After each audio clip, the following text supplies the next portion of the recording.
Olá, seja bem-vindo a mais um vídeo do nosso canal e hoje nós estamos aqui para falar desse clássico admirável Mundo Novo e sobre o positivismo, o impacto dele na nossa sociedade.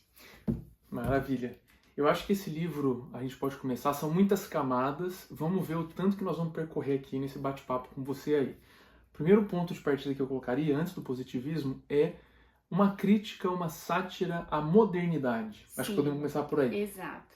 O que nós podemos pensar de modernidade que o livro capta? Por quê? Nessa experiência de ler ele, eu fico pensando assim, caramba, né? Hoje, com o nosso discurso político inflamado, tem pessoas que estão no espectro político na esquerda, tem pessoas que estão no espectro político da direita, e os dois espectros usam esse livro para fazer uma crítica sociológica ao nosso tempo atual. O que eu acho muito interessante, porque aí você começa a pensar, tá, então o problema não é só esquerda e direita. O problema é anterior, que tem a ver com o projeto de modernidade. Então, será que vamos começar por aí? Sim, exatamente. Eu acho interessante porque vamos tentar trazer um pouco uma reflexão que eu faço, assim, do que eu acompanho nossos estudos, debates, universidades, né, pós-graduações. O que a gente percebe, principalmente quando a gente fala de educação, são dois discursos. Um é: a escola deve ensinar matemática, física, geografia, história, não deve se envolver em assuntos políticos, morais, aquela coisa da escola sem partido, né? Uma dessas reflexões. Que é uma noção secular de sociedade. Exato. Por outro lado, a gente tem uma esquerda, digamos assim, que vai fomentar o pensamento crítico, então o professor tem que falar de política, não existe educação neutra, né? Não existe psicologia neutra. Então aqui a gente percebe que existe realmente uma crítica muito grande à neutralidade, à ciência, a essa coisa moderna, positivista. Perfeito. Aí, vamos entrar um pouquinho no romance, que é o seguinte, né? Na Utopia de Huxley. A nossa proposta aqui não é fazer uma resenha literária, mas é uma reflexão a partir do livro. Sim. Então, são alguns detalhes só para a gente poder colocar toda essa questão. O livro vai trazendo essa sociedade utópica onde a ciência tomou posse. Sim. Então, todos os sistemas são muito bem organizados por uma lógica racionalista, calculista, positivista. E é muito interessante que uma coisa que me chama muita atenção é sempre uma questão de condicionamento. Sim. Quando a gente vai falar por exemplo, nessa sociedade utópica de Huxley, se a gente fosse pensar uma escola, não teria uma escola com humanidades, teria uma escola para pensar condicionamento apenas e temas que são referidos à técnica. Então, na Utopia de Huxley, cada pessoa pertence a uma casta, a uma classe social. E é muito interessante que desde o início, então a gente começa a aprofundar nisso, né? Desde o início, os seres nascem já predestinados a um tipo de classe. Então, a forma que a sua nutrição vai acontecer, o seu condicionamento vai acontecer, os seus gostos vão acontecer, é condicionado a partir do seu comportamento. Outra coisa que pega, né, para a gente ir trazendo os elementos da utopia. O problema da família. Então, aqui a gente toca num discurso muito atual que a família é vista com maus olhos. Então, toda a sociedade aqui começa a nascer a partir do laboratório. Uma coisa que a nossa ciência atual está tentando fazer. Sim. Como é que a gente reproduz um embrião do zero no laboratório? E a inseminação artificial já está acontecendo, que é um passo adiante nisso. Sim. Então, para trazer essa questão da escola, né? Não há essa noção de humanidades, não há outra coisa, né? Não há literatura. É perigoso ler. Tem uma frase boa no meio do romance que é assim: tá proibido para a sociedade inteira, a não ser a classe muito alta que é a elite dessa comunidade utópica, é proibido gostar de flores e é proibida a leitura. Por que é proibido gostar de flores? Flores tem a ver com a conexão com a natureza natureza não traz lucro financeiro, que nós vamos entrar nessa crítica do lucro financeiro. E livro é perigoso porque você começa a questionar as coisas que acontecem à sua volta. Na verdade, se a gente for parar para pensar, é como se ele pegasse alguns autores da modernidade, alguns autores clássicos, e cada autor clássico fundamenta parte dessa distopia que ele coloca. Então vamos colocar alguns autores que são o panorama de fundo dessa distopia. O Comte, né? Auguste Comte, Sim. que é o pai do positivismo, onde a ciência é o centro, a estabilidade é o fim da sociedade, né? Então tudo aquilo que abala a estabilidade social é visto como o novo tabu. E essa ideia de tabu a gente vê muito claro quando se coloca o Freud, né? Então tudo que é muito humano, tudo que remete a uma família tradicional é vista como um tabu lá. Você perguntar quem é a mãe de uma pessoa é mais tabu do que qualquer outra coisa. É o maior crime na sociedade. É o né? maior crime. Você ir para um encontro com uma pessoa para querer conversar sobre sentimentos, emoções, é um tabu. Afinal de contas, todo mundo se encontra só para usufruir o máximo de prazeres. Esse é um ponto que a gente não pode deixar de falar, né? Uma sociedade totalmente fundamentada no prazer. Que vai entrar uma questão freudiana aqui, que ele até faz a brincadeira. O deus da utopia de Huxley é Ford. É Ford. Que tem a ver com Fordismo, né? O modo de produção, mas que no meio da brincadeira aqui, ele brinca, né? O Ford, que também é Freud. Nós vamos entrar nisso, que tem a ver com a sexualidade. Exato. Então, o Ford... Uhum. O Marx, Marx, coloca o Marx ali como aquele primeira pessoa que começa a ter consciência de si por um defeito físico, digamos assim. Essa pessoa ela começa a ter um senso de individualidade e por isso começa a surgir um sentimento de revolta. Então tem a figura do Marx representada. E quem mais que pode ser representado? É o Comte... acho que os personagens mais fortes de filosofia por trás, acho que tá nisso. Pode ter mais alguns, mas a gente talvez não vai remeter aqui de cara. Então, assim, todos esses personagens, as ideias deles são condensadas nesse projeto de modernidade. Essa questão da estabilidade, essa questão da produção em massa, a questão de que o prazer reprimido, as famílias tradicionais são ambientes neurotizantes, então você coloca todos os seres...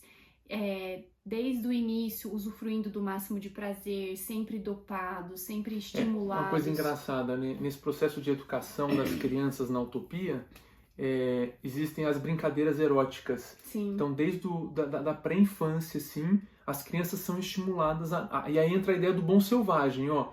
De uma maneira implícita, não é explícito isso, ele toca na figura também do bom selvagem de Rousseau, que a ideia é a sociedade corrompe o homem, a sociedade vai limitar o homem, isso neurotiza. Tem a ver com Freud, tem a ver com Rousseau, mas é muito forte essa imagem das crianças brincando eroticamente umas com as outras, e isso era o que era esperado dessa sociedade. Sim, afinal de contas, né, se você reprime a sexualidade, você gera uma série de neuroses de comparação, não existe relacionamento monogâmico, e é muito engraçado, porque de fato, apesar de ser colocado numa distopia, assim, a gente vê muitos elementos da nossa sociedade atual. Então, por exemplo, o fato de que medicalização da vida, né? Lá todos tomam a medicação soma, digamos assim, que é aquilo que não permite que a pessoa entre em qualquer sentimento de questão negativa. E esse personagem que representa o Marx, que inclusive chama Bernard Marx, ele começa a ter esse senso de individualidade, ele começa a olhar pro abismo e ter umas reflexões assim muito profundas, e a menina que tá perto dele fica assustada, meu Deus! E aí, quando ele começa a ter uma iniciativa assim sexual com ela, fala, nossa, ufa, ainda bem que ele tá agindo como uma pessoa comum, né? Então, assim, são coisas que a gente vê muito bem representado, né? A gente vive numa sociedade positivista, sim. Positivista. Por um lado, positivista, por outro, uma sociedade... secular, liberal, e por outro é progressista. Vamos entrar nisso? Que assim, ó, Sim. Vamos tentar fazer o recorte da modernidade, falar um pouquinho disso, que é muito importante, para chegar por que o livro é usado pelo pessoal da esquerda como da direita. Porque as duas mentalidades são representadas aqui. O liberalismo e o progressismo são fruto da modernidade. Então, o que é a modernidade, historicamente falando? A gente tem a modernidade reconhecida como o momento das grandes revoluções. A gente tem a Revolução Francesa, a gente tem a Revolução Industrial, a gente tem a Revolução Científica. Então, a modernidade é marcada pelo lugar da técnica e da ciência. Então, o homem, pelo acúmulo de conhecimento ao longo da sua história, ele chega no cume, ali com o iluminismo, de falar assim: tudo que a gente pensou até lá atrás, que é a tradição filosófica, teológica, atrelada à religião, à figura de Deus, isso tudo ficou para o passado. O nível de técnica, de instrumentação da vida está tão grande que nós vamos ser o próprio Deus encarnado. Nós vamos tomar o lugar de Deus, que é a ciência pode nos contar os mistérios da natureza, e com isso nós vamos fazer com que a sociedade, nós vamos fazer uma engenharia social a partir da técnica. E aqui surgem todas as tendências modernas. Então, o positivismo, o Comte só consegue pensar isso por causa dessa quebra da modernidade. A gente tem o Fordismo como modelo de produção econômica a partir da Revolução Industrial. E a gente tem o liberalismo, que vai falar o seguinte: não há uma moral compartilhada, não tem como ter uma religião compartilhada, não tem nada de universal. Todos os sujeitos são livres e o que vai ditar as relações é o mercado. E aqui é muito interessante no Huxley, que é assim, ó, o pessoal de esquerda olha para o livro e fala: aqui a crítica. A utopia só existe, essa sociedade banalizada dessa maneira só existe, só é essa loucura toda, por quê? O tempo todo eles estão pensando no lucro capitalista. Então, nessa frase que eu falei da flor e do livro, né? É muito interessante que o diretor da comunidade fala assim: não, imagina, se a gente condiciona as pessoas a gostarem de flores, elas vão gostar de natureza. Natureza é gratuita, natureza não tem como cobrar sobre a natureza. Não, então nós não podemos fazer as pessoas gostarem de flor. Elas têm que gostar de esportes que precisam de apetrechos caros e com isso o mercado roda. É muito interessante essa noção. Então, o pessoal de esquerda que olha para o livro vai falar: lá, os capitalistas fascistas, eles só querem um lucro. Beleza, essa é uma crítica. O lado progressista da história.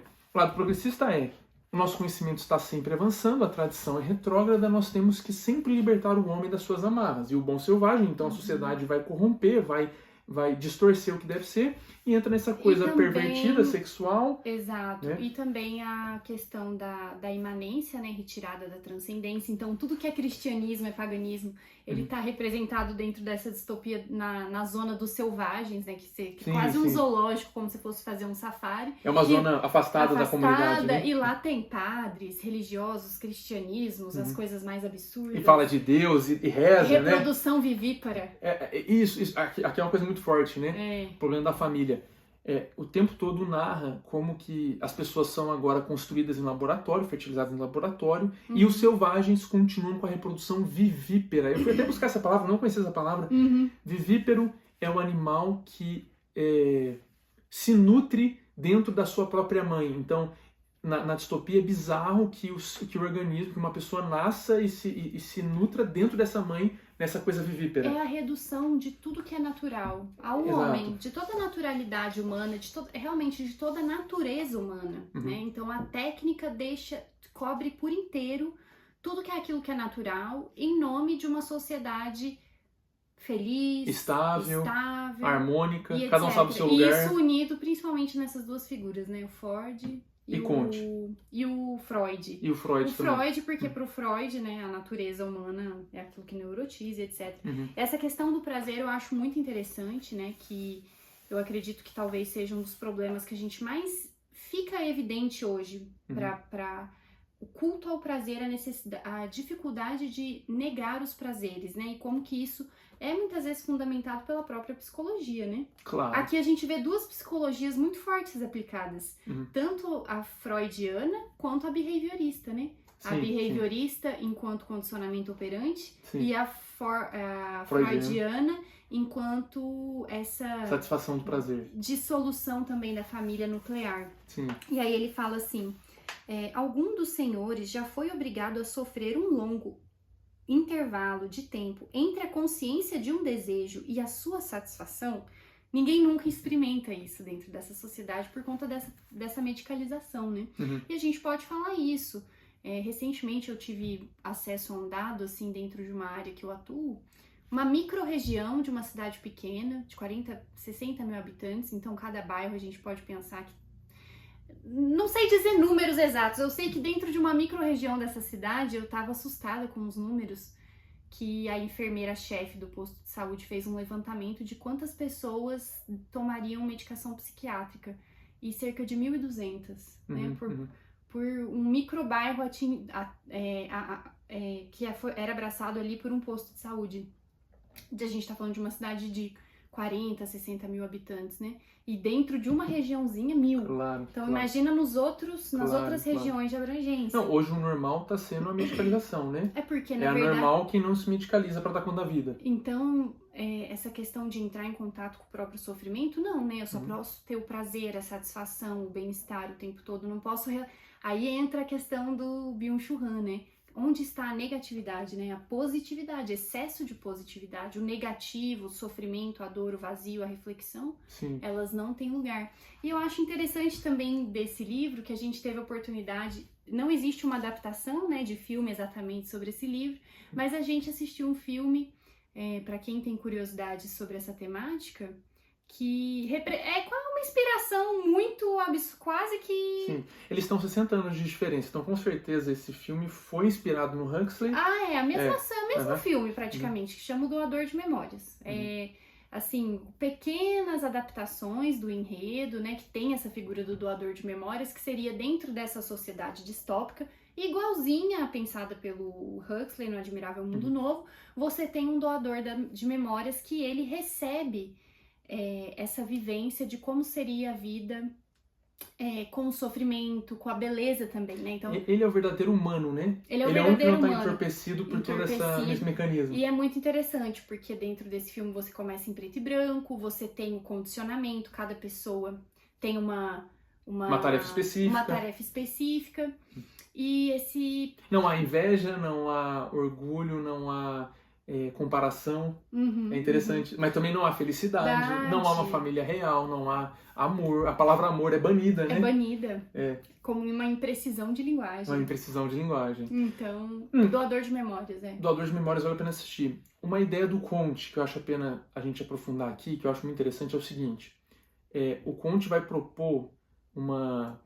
Ele até fala do catecismo positivista. Sim. O Comte pretende uma religião da ciência. E ele fala o seguinte: são 3 estágios do pensamento humano que os outros 2 vão ser superados conforme a técnica e a ciência vai avançando. Que é, o primeiro estágio é o estágio teológico. Então, a humanidade precisou de uma noção teológica de realidade para conseguir explicar a vida. Depois que ela avança um pouco, amadurece, a gente chega no estágio metafísico e depois a gente chega, então, finalmente no estado positivista, né? O estado positivo que, dado o conhecimento humano tão aprofundado e refinado pela ciência, nós vamos abandonar os outros 2 tipos de conhecimento. E eu coloco para você aí. Por exemplo, né, essa discussão toda não é um discurso contra a ciência, é um discurso contra a religião da ciência. Exatamente. Porque quando a ciência ocupa esse lugar é problemático. A ciência é magnífica, mas ela não dá conta de tudo. O ser humano vive uma dimensão simbólica transcendental que excede a ciência. Então, por exemplo, a gente pode muito bem fazer um mapeamento neurológico de uma pessoa que está lendo um poema. Então vamos fazer um experimento nesse formato positivista, experimental, que é hoje a neurociência. Tá, vamos colocar eletrodo na cabeça da pessoa, a pessoa vai ler um poema. Show de bola. Quando ela está lendo um poema e ela vai se emocionar por aquilo, o teste ele vai conseguir entender o que está acontecendo eletricamente no cérebro dessa pessoa. Só que, então, o como acontece, e isso o Comte fala, o pensamento positivo ele vai abandonar o porquê, as grandes perguntas que não têm resposta, e vai apenas buscar o como. Então, nesse experimento nosso mental aqui, se a pessoa está lendo um poema, a neurociência vai captar toda a questão eletroquímica do cérebro, como aquela pessoa está reagindo frente ao poema. Mas ela não vai dar conta de entender a subjetividade do porquê a pessoa se emociona com aquilo. Então, a diferença da sinapse, nós sabemos que hoje o nosso cérebro é movido por sinapse, só que o sentido, a profundidade abstrata, metafísica, teológica, a ciência não dá conta de captar. Então, o Comte fala que o conhecimento vai ser superado, né? Vamos chegar no estado positivo e as 2 outras formas de explicação vão ficar obsoletas. Isso que é o problema. Não vai ficar obsoleta, porque na verdade o ser humano completo, ele tem a ciência, mas ele também tem a explicação metafísica e teológica da realidade. Né? E a ciência, ela deve ser um meio, não um fim em si mesmo, né? Exato. Que é o que é colocado dentro dessas utopias. Então a gente vai até, curiosamente, nesses períodos, assim, a gente teve contato com várias reflexões. O Doador de Memórias, um pouco alienista, né? O alienista do Machado de Assis, que também traz um pouco essa reflexão positivista também, positivista, né? Da ciência como um fim em si mesmo, da norma científica, né? Até porque é muito interessante, dentro da psicologia que a gente chama aristotélica tomista, é muito interessante. Por que a gente fica sempre sambando entre esse liberalismo, esquerdismo, positivismo e teorias da libertação, digamos assim, não sei se fica claro para você essa diferenciação, mas por um lado a gente vai ter uma norma científica, uma norma feita em cima de dados sem muitos parâmetros morais, metafísicos, filosóficos. Por outro, você vai ter o banimento de normas. Então, tudo é socioconstrutivismo, tudo a gente faz, não existe certo e errado, relativismo, em última instância. E dentro da psicologia tomista, existe uma norma, mas essa norma não é nem científica e nem relativista, né? Ela é uma norma metafísica, uma norma que a gente coloca dentro daquilo que o ser humano foi feito para ser, né? Então, o estado normal do ser humano é o estado de virtude, né? Então, não é um... Existe uma hierarquia na natureza que o ser humano corresponde dentro dela. E o desafio é entender a hierarquia, o que cabe ao ser humano pela sua especificidade na natureza, que é o animal racional, e a partir disso espera-se algo do ser humano. Quanto mais desviante ele é, mais desgraçada é a sua vida, mais patológico. Exato. Né? Mas não é uma norma, é uma reflexão metafísica. Então, nenhuma dessas duas coisas, nem um positivismo que impõe uma regra científica que... Estatística, né? Estatística, nem um relativismo, né? Então, tem que ter um critério nesse meio do caminho. Sim, mas a obra de Huxley, então, é genial, transformadora, conecta com muitos temas e, assim, é uma crítica, uma sátira muito legal, porque ele pega todo o caldo cultural do século XIX e XX, por isso que é genial. E é muito engraçado. Você vai rir muito, é cômico, assim, você fala, meu Deus, que genial. A maneira como ele pega a sociedade e inverte dentro dessas ideias, você tá sempre te arrancando risada do que acontece. É muito genial, não é à toa que é um clássico. Então fica aí a indicação deste livro e também do filme que vai te ajudar a compreender um pouco a atmosfera do Doador de Memórias. Espero que vocês tenham gostado, fiquem com Deus, se inscreva no nosso canal para receber mais conteúdos como esse e até mais!